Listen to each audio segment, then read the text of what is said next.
What's up, everybody? Remington from Impulse Creative, and today we're going to talk about how to limit inputs when using a drift bot. This can come in handy for your offline bot or some of the other more specific actions that you're looking to take to get people to choose answer 1 or 2 or up to 4 or 5 different types of answers. But it allows for you to route conversations the right way, and it, especially in the beginning, will also allow for you to make sure people go in the direction that you want them to with your chatbot experience. So when you get into Drift, of course, open up your playbook or you can create a new playbook. I've got my offline bot here, and one of the things we have is we've got a variety of different directions overall that someone could go, and of course they could also type in instances. And especially in the beginning, and if you have a lot of people testing out your bot, it can get a little cumbersome because all the different keywords may not necessarily be defined yet.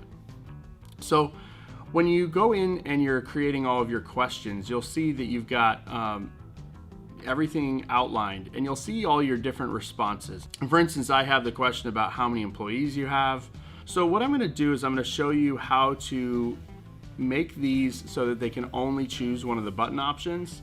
But first, before I do that, let's see how this actually looks on the front end of the website. So if someone comes to your site and they engage with your bot, you're going to have questions similar to the ones you see here. And so of course they can click any one of these options, but there's also this instance down at the bottom where they can leave a message for a Wayfinder bot or your bot that you have. And the problem is if they type something in there that isn't referenced up above, it'll either go to your default answer or it won't move the bot forward. So if we jump back into editing the playbook, you'll see we've got some different options here. And so how you're going to go in and edit that is you go to Advanced Settings. You're going to have to click here to delete any keywords that are connected to that question.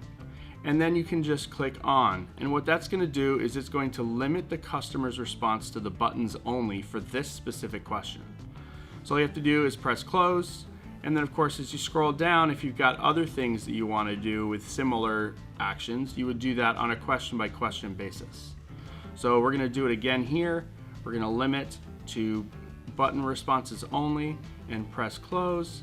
And when we hit publish changes, that's going to update. So when we get to that particular chatbot sequence and that particular question, it's going to remove the option to leave a message, and it will direct them to choose by the buttons above. So if you have any other questions, let us know. Let us know how you're using this feature. And if you'd like to see other tutorials, go ahead and do so right here. And if you'd like to subscribe to our channel to see other Drift and conversational marketing updates, you can go ahead and do that right here. Until next time, have an amazing day.